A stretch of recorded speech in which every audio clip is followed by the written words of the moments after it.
Hello दोस्तों, good evening to all of you, and I welcome you all to the lecture number 6 of our history main series, in which today we will be covering Jainism for UPSC Mains 2024. Before this, 5 lectures have been delivered in which I tried to cover ancient history for UPSC Mains. And in case you are preparing for this year, so this is a must to do playlist for all of you. The notes can be found on the Telegram channel UPSC with Kaval Baweja. And in case you are preparing for 2025, then also these topics will remain relevant next year also.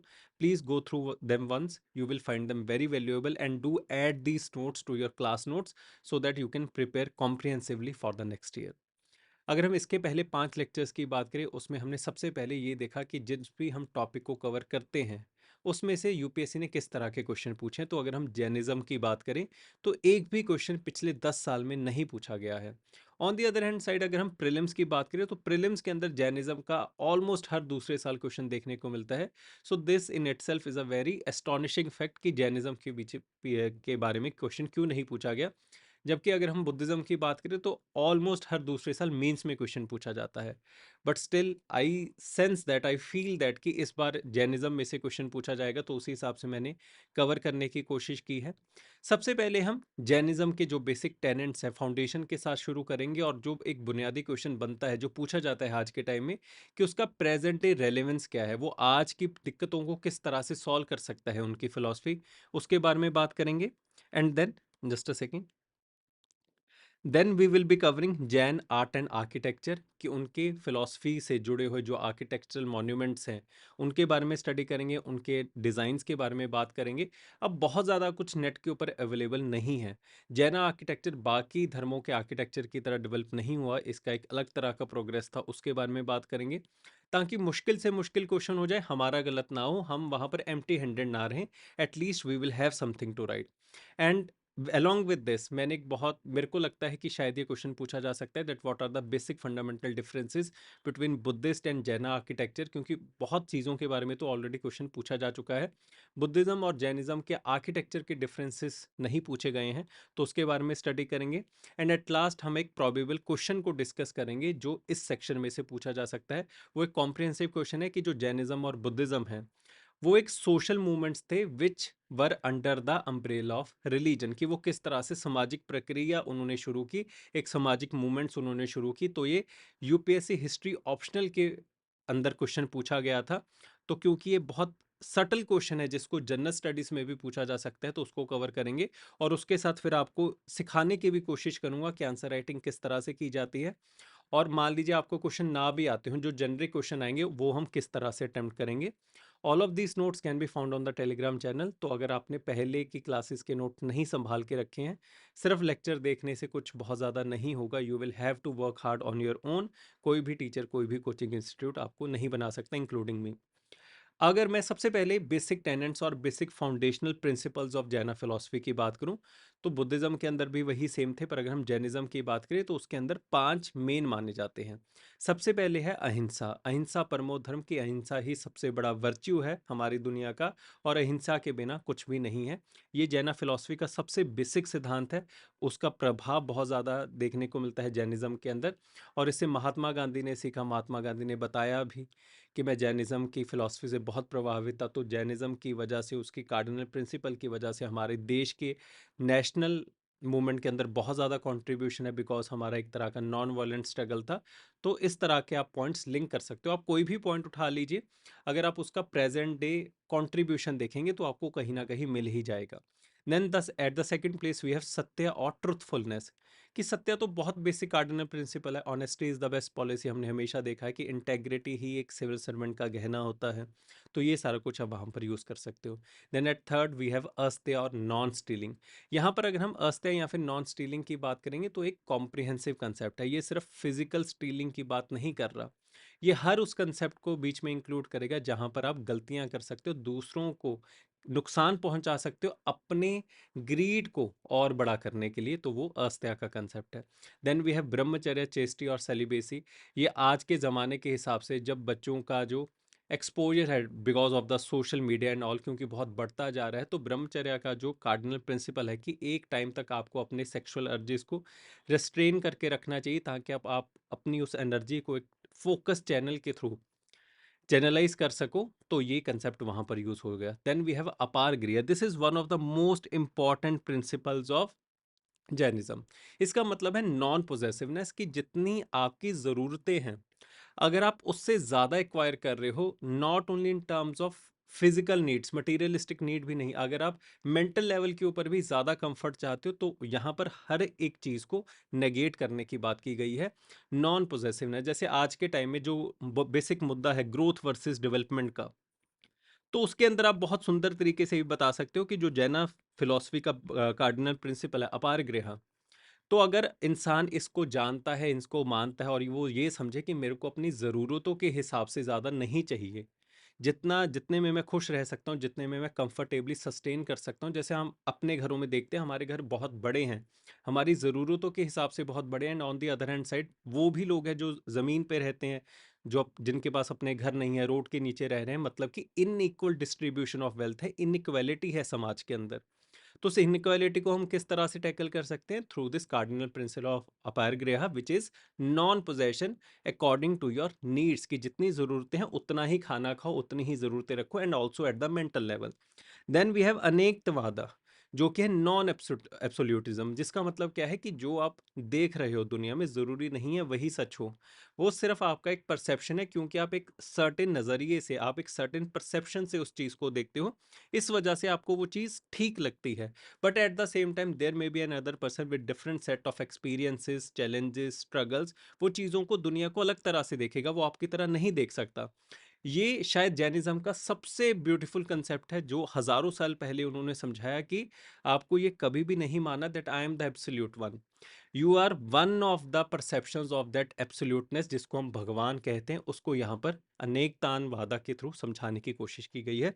Then there is Pratikramana, which is repentance, की जो भी आप करते हो पूरे दिन में, आपको अपने एक्टिविटीज को, अपने बिहेवियर को एनालाइज करना है, ताकि आप ये समझ सको कि क्या जो आप कर रहे हो वो सही है या गलत।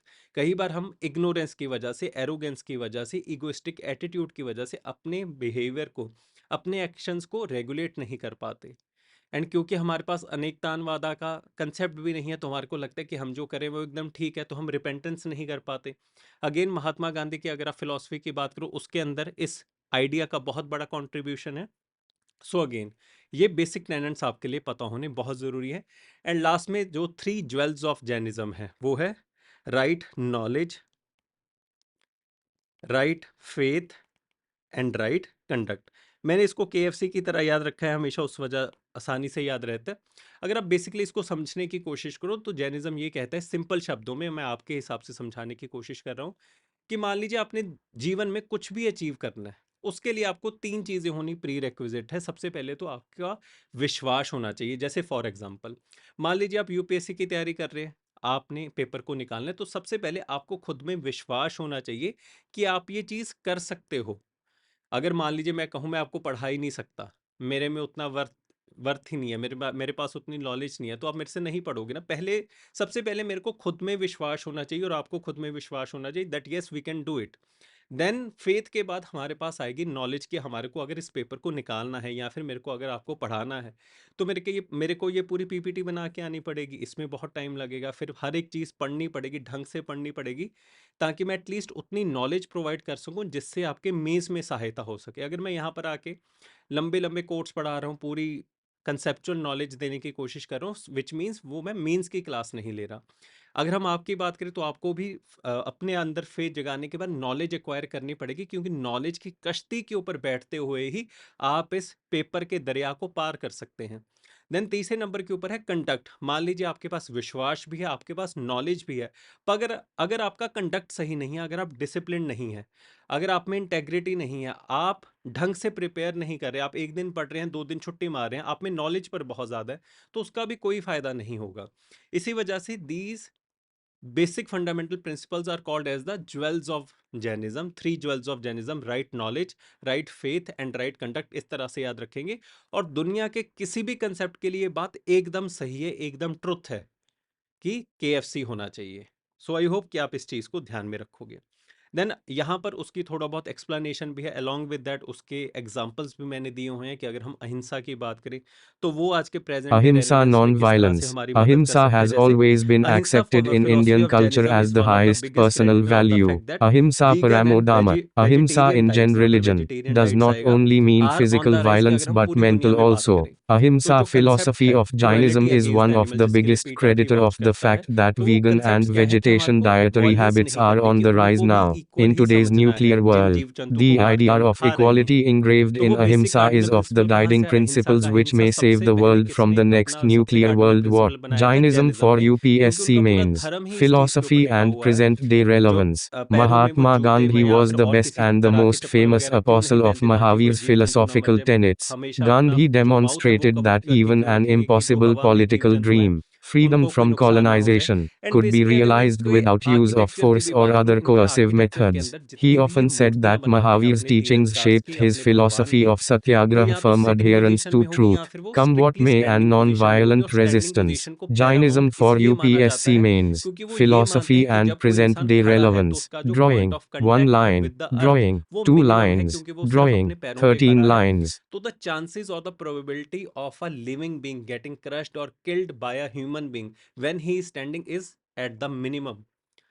तो आर्किटेक्चर के अंदर भी ये दिखाया जाता है that non violence is the supreme thing that you must practice, कि अगर आप नॉन वायलेंस को प्रैक्टिस करोगे तो बाकी सारी चीजें, डिसिप्लिन, इंटेग्रिटी, ये सब कुछ आपके पास अपने आप आ जाएगा। इसी वजह से अहिंसा परमो धर्म। अब अगर आप इस प्रिंसिपल को उठाओगे, आप दुनिया की किसी भी सिचुएशन को ले लीजिए, आप उसमें इसको फिट इन कर सकते हो, आपको सिर्फ थोड़ा बहुत जागरूक रहना है। देन अगर हम आज के न्यूक्लियर वर्ल्ड की बात करें, वहां पर भी यही सेम कंसेप्ट लगा सकते हो अहिंसा का, and the concept of equality. क्योंकि अहिंसा के अंदर जब आप किसी को इक्वल समझते हो तो आप उसको हार्म नहीं करोगे, या फिर अगर आप अपने से किसी को ऊपर समझते हो तब भी आप उसको हार्म नहीं करोगे। तो वो चीज़ यहाँ पर समझाने की कोशिश की गई है। सारे एग्जाम्पल्स मैंने साथ में प्रोवाइड करने की कोशिश की है। देन वी हैव अपार गृह, non possession, more than one needs. तो वहां पर सब कुछ बताया है कि आज के टाइम में अगर हम ग्लोबल वार्मिंग कर रहे हैं, वो क्यों कर रहे हैं? क्योंकि हम बहुत रैपिड कंजप्शन कर रहे हैं अपने फॉसिल फ्यूल्स की, अपने रिसोर्सेज की, जिसकी वजह से carbon dioxide, other green house gases exert होती है एनवायरनमेंट के अंदर, और उस वजह से हमारा ग्लोबल वार्मिंग होगी, ग्रीन हाउस गैसेस का इफेक्ट है वो बढ़ेगा। तो यहाँ पर समझाया जा रहा है कि अगर हर इंसान अपनी ज़रूरत के हिसाब से एक्वायर करे चीज़ों को, तो शायद ये जो समस्या है, जो प्रॉब्लम है, वो हमेशा के लिए हमारी दुनिया में से निकल जाएगी। Then at the same time, जैसे हम हर रोज़ अखबार में पढ़ते हैं कि murder, rapes, fraudulent activity, scams हो रहे हैं, तो अगेन कि अगर कोई इंसान ढंग से कमाएगा, ढंग से अपना जीवन व्यतीत करने की कोशिश करेगा, तो उसके लिए एनफ है। जैसे आज हम भी अपने जीवन में देखें, हमारे पास एनफ है जितनी हमारे को अपना गुजारा करने के लिए चीज़ें चाहिए। पर अगर जब हम लग्जरी की तरफ जाते हैं, क्योंकि उसकी कोई सीमा नहीं है, तो हम हमेशा इसी सर्कल में फंसे रहेंगे। तो ये बहुत सुंदर कंसेप्ट है जैनिज्म का। Then at the third we have Anekantavada and Syadvada. Anekantavada मैंने आपको पहले ही समझा दिया। जैसे इसका बहुत फेमस एग्जाम्पल भी है कि अगर मान लीजिए 6-7 इंसानों की आंखों में पट्टी बांध के उनको एक हाथी के सामने खड़ा कर दिया जाए, एक इंसान अगर उसकी पूंछ को हाथ लगा रहा है तो उसको लगेगा सांप है, अगर कोई इंसान उसके दांतों को हाथ लगा रहा है तो उसको लगेगा कोई पत्थर है, अगर कोई इंसान उसके पैरों को हाथ लगा रहा है क्योंकि बहुत बड़े बड़े पैर हैं तो उनको लगेगा कि ये पेड़ है। तो हर एक इंसान का जो परसेप्शन है, डिपेंडिंग अपॉन वो किस बॉडी पार्ट को टच कर रहा है, वो अलग होगा और उसकी सच्चाई वही बन जाएगी। And it will be only after, जब उनकी आंखों से कपड़ा खोला जाएगा, then they will look at that elephant and they will realise that कि हम जो सोच रहे थे वो गलत है। अगर आप अद्वैत फिलोसफी ऑफ शंकराचार्य जी की बात करें, वो भी यहाँ पर यही समझाते कि आप अपनी अज्ञानता की वजह से आपको लगता है कि जो मैं देख रहा हूँ, सुन रहा हूँ, एक्सपीरियंस कर रहा हूँ, वो सच्चाई है, पर वो आपकी सच्चाई है। ये सबसे बड़ी इंपॉर्टेंट बात है। और दुनिया में आज के टाइम में अगर हम देखें ओवरऑल, तो मुसीबतें, झगड़े, कन्फ्लिक्ट्स इसी वजह से हैं कि हर साइड को, हर पार्टी को लगता है कि मैं सही हूं, जो कि गलत है। तो ये कंसेप्ट वहां पर बहुत सुंदर तरह से यूज हो सकता है। अब हमने ऐसा सेम क्वेश्चन बुद्धिज्म के लिए भी किया था, जैनिज्म के लिए भी किया। पर अगर आप देखोगे कि सिर्फ नामों को छोड़ के जो कार्डिनल प्रिंसिपल के नाम है, जैसे अपार गृह, ब्रह्मचर्य, ये अगर हम स्पेसिफिक नेम्स को ले लें तो मोस्टली वो सेम देखने को मिलेंगे, या फिर क्योंकि बुद्धिज्म पाली भाषा से आ रहा है और जो जैनिज्म है वो प्राकृत भाषा से आ रहा है, तो नामों में डिफरेंस हो जाएगा, पर हर धर्म के जो कंसेप्ट्स हैं, बुनियादी फाउंडेशन है, वो सेम रहती है। तो अगर किसी भी चाहे हिंदुइज्म में से क्वेश्चन आ जाए, सिखिज्म में से क्वेश्चन आ जाए, 1-2 पॉइंट्स बदलेंगे पर ओवरऑल आंसर सेम रहेगा। बट आई होप कि आपको इन सारों सब चीज़ों से, इस सारे कंटेंट से आइडिया मिला होगा और कल को आप आंसर्स को अच्छे से लिख के आओगे। तो आपकी सहूलियत के लिए मैंने यहाँ पर माइंड मैप भी दिया हुआ है। Mind maps over the time जितना पिछले 2-3 महीने में मैंने जितने प्रोड्यूस किए हैं, जो आपके यूपीएससी मेंस के इफेक्टिव रिवीजन के लिए हेल्प कर सकते हैं, उसकी compilation it will be uploaded by 10th of August. तो उसको भी आप डाउनलोड कर लेना और रिवीजन पॉइंट ऑफ व्यू से आपको काफ़ी ज़्यादा मदद मिलेगी। यहाँ पर जो भी अभी हमने डिस्कस किया, इसको एक माइंड मैप के थ्रू मैंने प्रोवाइड करने की कोशिश की है। Now gift to all of you, या फिर आप ये समझ सकते हो, so that I can help you in this mains journey.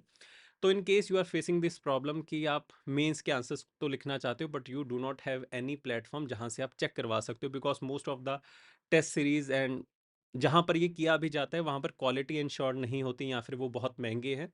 तो आप टेलीग्राम चैनल के ऊपर जो भी मैं क्वेश्चन प्रोवाइड करता हूँ एज अ प्रैक्टिस क्वेश्चन, आप उसको लिख के डाल सकते हो, सबमिट कर सकते हो।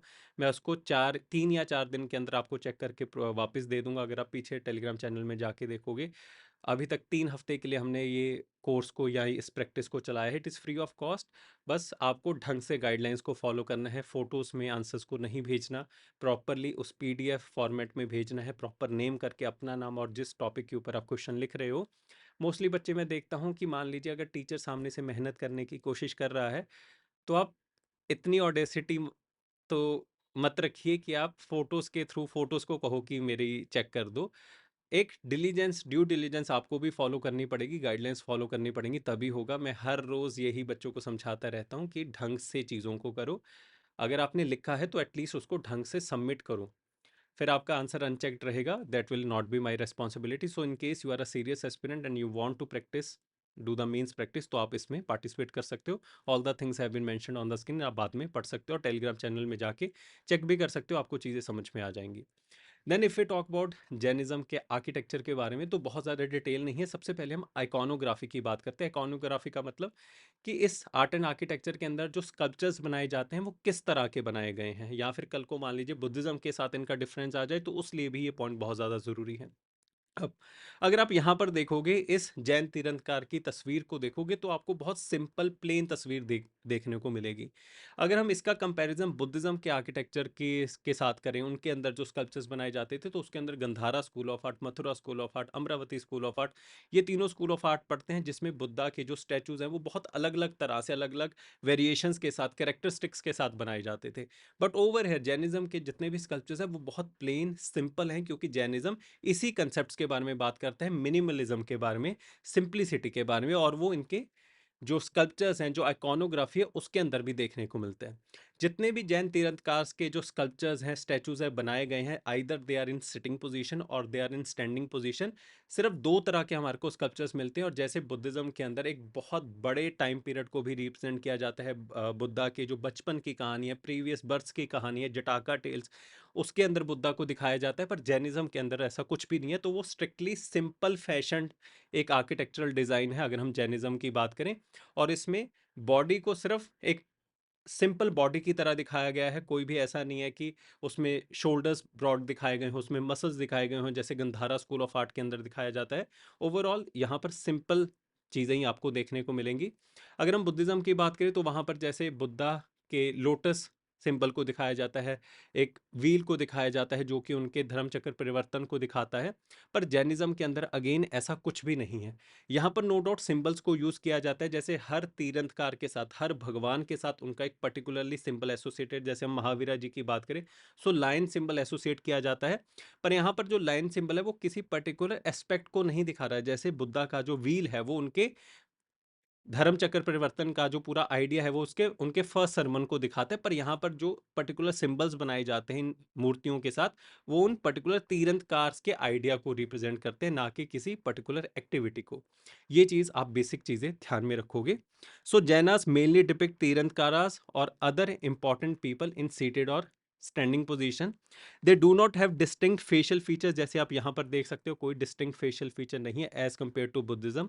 देन यहाँ पर अष्टमंगला जो 8 ऑस्पिशियस सिंबल्स हैं जैनिज्म के, अगर आपको इनके बारे में नहीं पता तो थोड़ा बहुत देख लेना, रटने की कोशिश नहीं करनी, तो उनका बहुत प्रोमिनेंटली यूज किया जाता है।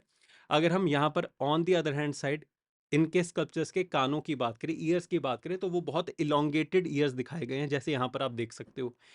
ये मोस्टली 90% 90-95% इमेजेस के अंदर सेम तरह के कान दिखाए जाते हैं। कारण क्या है? तो ये माना जाता है कि जो ये सारे पहले इंसान थे, जो बाद में तीरंदाज या भगवान बने, वो पहले इयररिंग्स को पहना करते थे, क्योंकि वो धनी व्यक्ति थे, रॉयल व्यक्ति थे, तो वो इयररिंग्स को पहना करते थे, जिसकी वजह से उनके कान बड़े हो गए।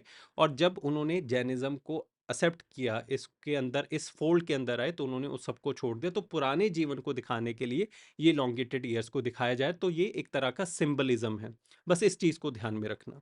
So also the sculptures vary on the basis of sects patronizing the workers making them Digambar और श्वेतांबर। और अगर आपने दिगंबर श्वेतांबर के बारे में पढ़ा है, दो सेक्ट है। दिगंबर का मानना है कि nudity is very essential as a main precept of Jainism, और अगर हम श्वेतांबर की बात करें तो वो सफेद कपड़े पहनते हैं। जब चंद्रगुप्त मौर्य के दौरान इनकी डिवीजन हुई थी, जब ये नीचे श्रवणबेलागोला कर्नाटका के अंदर चले गए थे। अब मैं ये मान के चल रहा हूँ कि आपको इतना बेसिक सिद्धांत पता होगा जैनिज्म का, कि अगर ये नहीं पता तो आपको शुरुआत से जैनिज्म के बारे में पढ़ना पड़ेगा, उसके लिए अलग से वीडियो आएगी। तो दिगंबर्स अपनी जितनी भी मूर्तियां बनाते हैं वो बिल्कुल प्लेन, बिल्कुल सिंपल होती है। But on the other hand side अगर हम श्वेतांबर्स की बात करें, उनकी मूर्तियां थोड़ी इलेबोरेट हैं। इनकी मूर्तियों के अंदर हीरे जवाहरात लगे होते हैं, जैसे आंखों में हीरे जवाहरात लगा दिए। तो ये एक बेसिक डिफरेंस है, वो भी आप ध्यान में रखोगे। ठीक है, बस इतनी चीजें को। Digambar images are naked without any ornaments, whereas Shvetambars ones may be clothed in worship and may be decorated with temporary ornaments। तो एक बेसिक चीज आप ध्यान में रखोगे। Then if we talk about iconography, other distinct features की बात करें, तो ओवरऑल मैंने आपको समझा दिया कि ना ही कोई इलेबोरेट इसमें बॉडी पार्ट्स को दिखाया जाता है, सिंपल हमेशा इनके इमेजेस रहेंगे, स्कल्पचर्स रहेंगे। द बॉडीज ऑफ तीरंदाज स्टैचूज आर एक्सेप्शनली कंसिस्टेंट, कि बाकी बुद्धिज्म हिंदुइज्म के अंदर हम बात करें तो अलग अलग तरह के वहां पर चेंजेस करने की, मॉडिफिकेशन करने की बहुत ज़्यादा फ्लेक्सिबिलिटी दी जाती है उस धर्म के अंदर, बुद्धिज्म हिंदुइज्म की बात करें। But if we talk about Jainism, तो ये स्ट्रिक्ट तरीके से चलता है, क्योंकि एक स्ट्रिक्ट धर्म भी है। तो उनके जो आर्ट एंड आर्किटेक्चर के अंदर भी सेम प्रिंसिपल्स देखने को मिलते हैं, of simplicity and strictness, and no room for flexibility और changing the concepts of these idols. So they are exceptionally consistent throughout the over 2000 years of the historical record. The bodies are rather slight with very wide shoulders and a narrow waist, even more than in usual in Indian sculpture.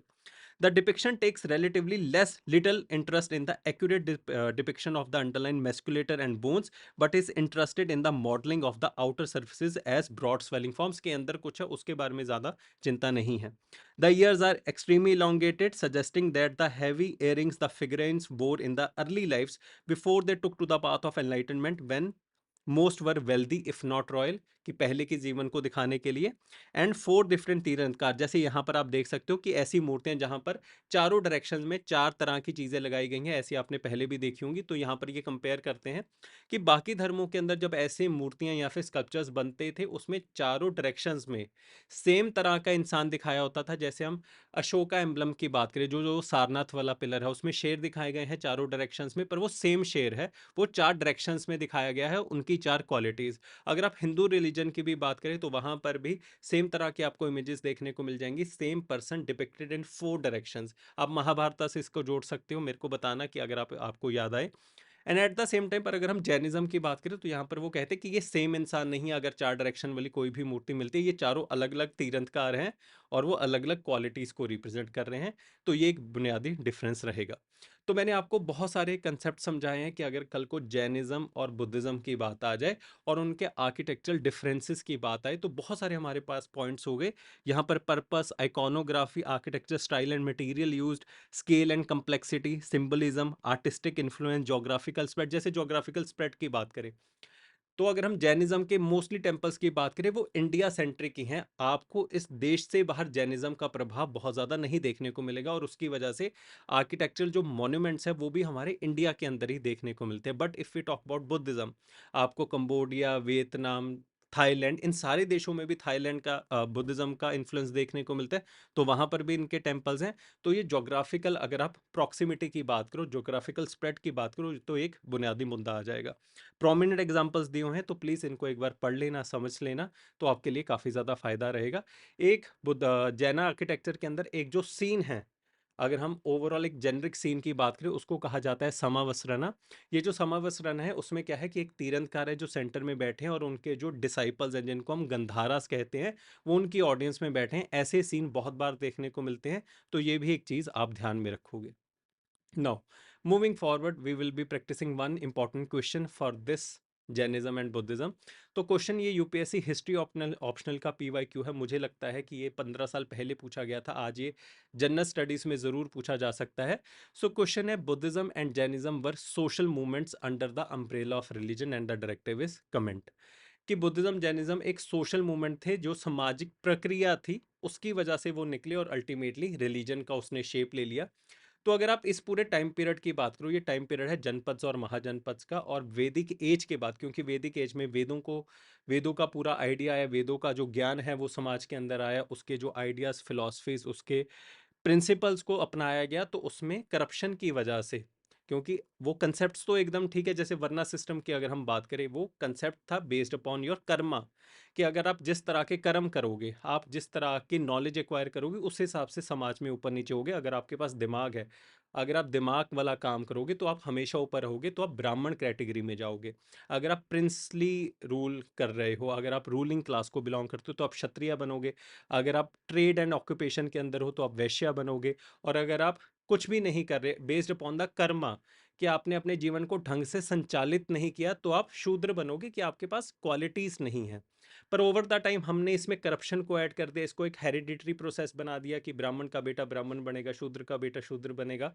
तो वो क्योंकि हमने गलत किया उस concept को, वो concept fundamentally एकदम ठीक था। ऐसा नहीं है कि उसमें, क्योंकि इंसान धर्म को करप्ट कर देता है, तो उसकी ये प्राइम एग्जांपल है।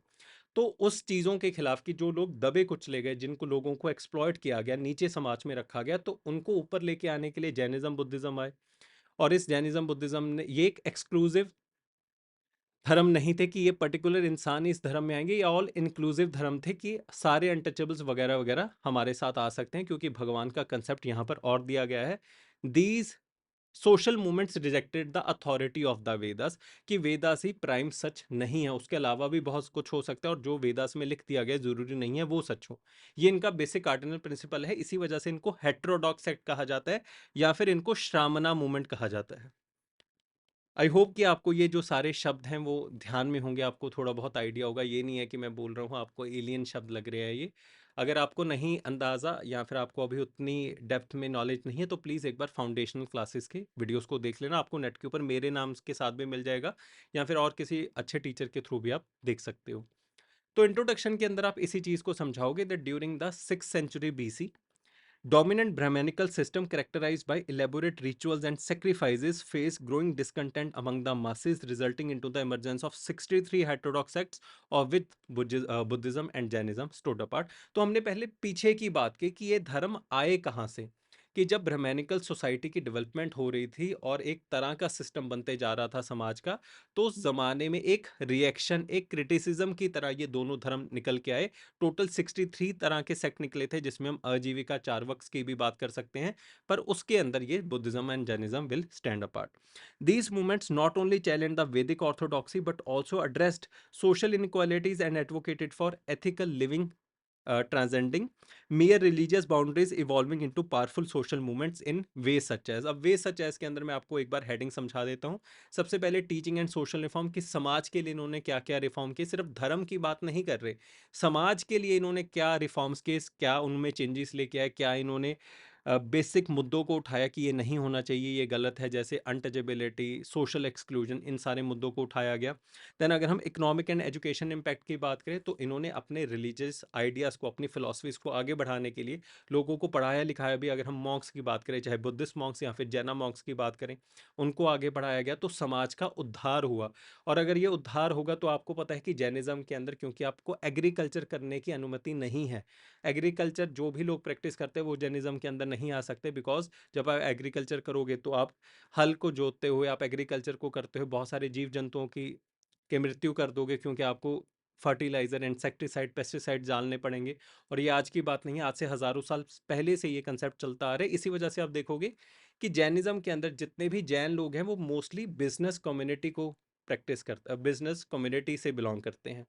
क्योंकि ये शुरू से यही है कि जितने भी ट्रेडर ऑक्यूपेशन वाले लोग हैं, जितने भी वैश्या लोग थे, वैश्या जो थर्ड क्लास हमने यहाँ पर बात की, वो उन्होंने जैनिज्म को अडॉप्ट किया, क्योंकि उनकी समाज में यहाँ पर ये समझो कि इकोनॉमिक रेलेवेंस तो बहुत बढ़ रही है कि अगर आपका ट्रेड एंड ऑक्यूपेशन चल पड़ा है तो आपके पास पैसा आएगा, पर समाज का जो पूरा सिस्टम है वो इस तरह से बंधा हुआ है कि आप अपनी पोजीशन को, आप अपने स्टेचर को ऊपर नहीं कर सकते, ऑल्दो चाहे आप क्लास वाइज, इकोनॉमिक वाइज आप ऊपर जा चुके हो। अब हर एक इंसान को लगेगा ना कि अगर मेरे पास पैसा है तो मेरे पास इज्जत भी होनी चाहिए, पर आपने समाज को बनाया ही इस तरह से कि पहले ब्राह्मण आएगा, फिर क्षत्रिय आएगा, फिर वैश्य आएगा। तो उस वजह से भी जैनिज्म के अंदर बहुत सारे ऐसे लोग गए जो बिजनेस को प्रैक्टिस करते थे, और क्योंकि इकोनॉमिक इम्पैक्ट इससे बहुत ज़्यादा पड़ा, तो जैनिज्म को एक सोशल मूवमेंट की तरह भी देखा जाता है जिसने इकोनॉमी को भी इन्फ्लुएंस किया। Then social equality and inclusivity, ये बहुत बेसिक सा कंसेप्ट है। मैंने जैनिज्म का जो बेसिक प्रिंसिपल्स को समझाया था कि वो कैसे नेचर एनवायरनमेंट के बारे में बात करते हैं, तो वो यहाँ पर आप सारा लिख सकते हो। And at that same time जो सोशल एक्सक्लूजन की बात होती है उसको भी यहाँ पर आप एड्रेस कर सकते हो। आर्ट एंड आर्किटेक्चर की बात करें तो हॉलिस्टिकली हमने डिस्कस कर लिया। लास्ट लेक्चर में हमने बुद्धिज्म का डिस्कस किया था, आज हमने जैनिज्म का डिस्कस किया, और उसका जो करस्पॉन्डिंग पॉइंट्स है वो यहाँ पर आपको सारे लिखे हुए मिल जाएंगे। प्लीज़ इसको एक बार देखना, इसको समझने की कोशिश करना।